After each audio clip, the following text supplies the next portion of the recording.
ये एक battery discharging process है। जब हम नई बैटरी कहीं इंस्टॉल करते हैं तो ये 220 वोल्ट का बैटरी सेट है, जिसको हमने पहले चार्जिंग दी और अब उसको डिस्चार्ज कर रहे हैं। तो डिस्चार्ज हम 40 एम्पियर पर कर रहे हैं।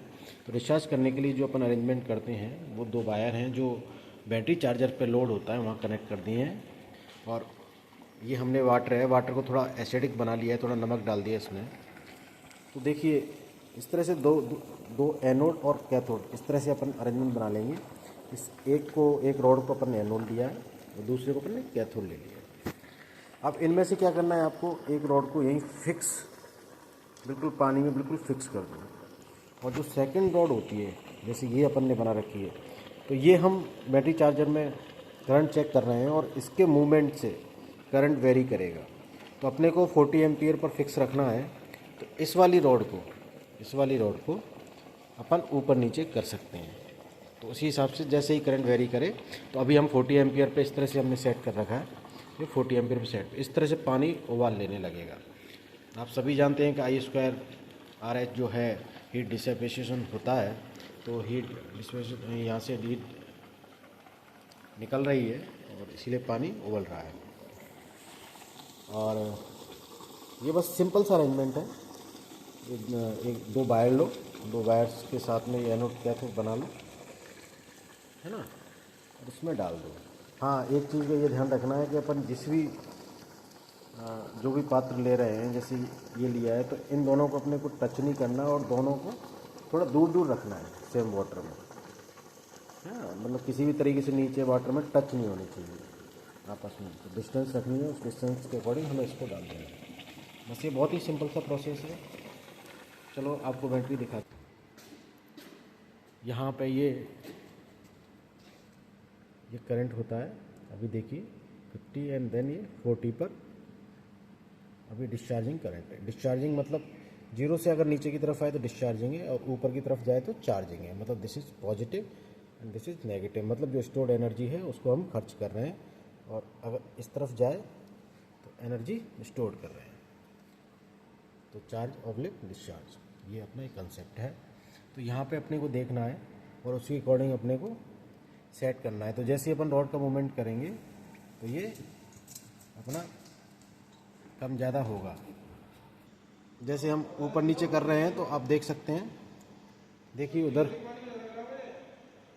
हाँ, अभी हम इसका मूवमेंट करा रहे हैं, अब आपको मूवमेंट दिख रहा है ऊपर नीचे करते हुए।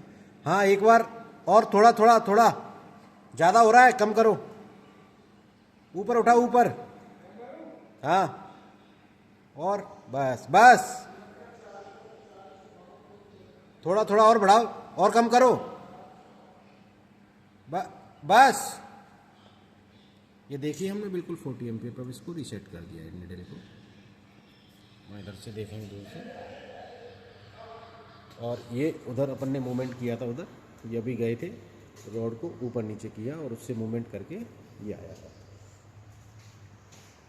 ये अपना 220 वोल्ट का चार्जर है, जिसे हम देखेंगे। हम नॉर्मली आपको कनेक्शन अरेंजमेंट बता दें। तो देखिए चार्जर में ये तो हम शुरू में ही कनेक्ट कर देते हैं। बैटरी के लिए पॉजिटिव देना है और नेगेटिव चार्जिंग के टाइम पे। तो जब भी लोड लेना है, लोड यहाँ कनेक्ट करते हैं, जो कि यहाँ डिफाइन किया हुआ है, that is load, positive and negative. अब लोड जब भी आप कनेक्ट करो तो उससे कोई फ़र्क नहीं पड़ता कि कौन सी रोड किससे कनेक्टेड है किससे नहीं। आप सिंपली पॉजिटिव एंड नेगेटिव का यहाँ कोई दिक्कत नहीं है। लेकिन जब भी आप बैटरी से इनको कनेक्ट करोगे तो ये वाला पॉजिटिव बैटरी की जो पॉजिटिव साइड है उससे जुड़ा होना चाहिए, अभी दिखाएंगे, और नेगेटिव बैटरी की नेगेटिव साइड से जुड़ना चाहिए। कैसे दिखाते हैं।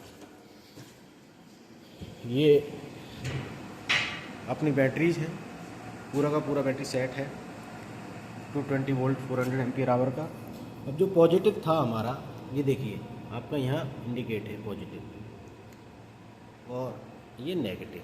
तो बैटरी चार्जर पे अभी जो नेगेटिव है ये वाला, ये भी नेगेटिव पे ऐड करना है, और यहाँ भी देखिए बैटरी पर भी नेगेटिव से कनेक्ट करना है, और यहाँ पर भी पॉजिटिव, और इसको आपको कनेक्ट करना है। ये सिंपल सा अरेंजमेंट्स है। अभी इनकी चार्जिंग हो चुकी है और डिस्चार्जिंग चल रही है कंटिन्यूसली, टेम्परेचर चेक करना है बिल्कुल। और हम इनको जो डिस्चार्ज करते हैं एज़ पर कंपनी मैनुअल, हम 1.80 इंटू एन जो टोटल इनका वोल्टेज आ जाएगा उस तक डिस्चार्ज करेंगे। और कैपेसिटी टेस्ट ये है कि 400 एम्पियर आवर की बैटरीज हैं। देखिए जैसा आप देख रहे हैं 400 एम्पियर आवर, मतलब अगर 40 एम्पियर करंट हम इसको दे रहे हैं रेगुलरली तो ये 10 आवर ऑपरेट करनी चाहिए। तो इसकी कैपेसिटी कितनी होनी चाहिए? 10 hour minimum, that is capacity test. अब डिस्चार्ज करके और हम उस लिमिट में पहुंच जाते हैं, वो अप्रॉक्स 110 इंटू 1.80 मान लीजिए, क्योंकि 110 सेल हैं उसके अकॉर्डिंग इसको डिस्चार्ज कर रहे हैं। इसका प्रोसेस चल रहा है 5 आवर निकल चुके हैं। 198 वोल्ट के आसपास आएगा, तो जैसे ही 198 वोल्ट आएगा अपन इसको बंद कर देंगे। सिंपल अरेंजमेंट है। बस अपने को ध्यान ये रखना है कि जो अपना डिस्चार्जिंग करंट है वो कांस्टेंट 40 एम्पियर पर रहना चाहिए। अगर आपका बढ़ जाता है तो आप यहाँ से अगेन रीसेट कर सकते हैं, जैसे हमने किया था। कैसे? उस रॉड को अप डाउन करके किसी एक रॉड को फिक्स कर दो और दूसरी रॉड को अप और डाउन आप कर सकते हैं और फिर अरेंज कर दें, फिर कुछ टाइम तक कांस्टेंट रहेगा।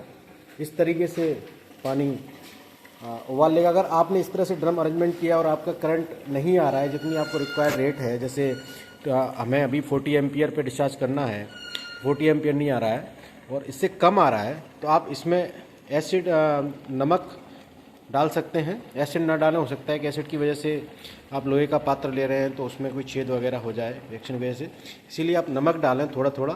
तो जैसे ही आप नमक डालेंगे उसकी कंडक्टिविटी बढ़ेगी और एम्पियर वैल्यू भी बढ़ेगी। उससे आपका ये काम हो जाएगा और आपको एम्पियर प्रॉपर मिल जाएंगे। तो ये प्रोसेस आपको करना है, बहुत ही सिंपल प्रोसेस है। Thank you.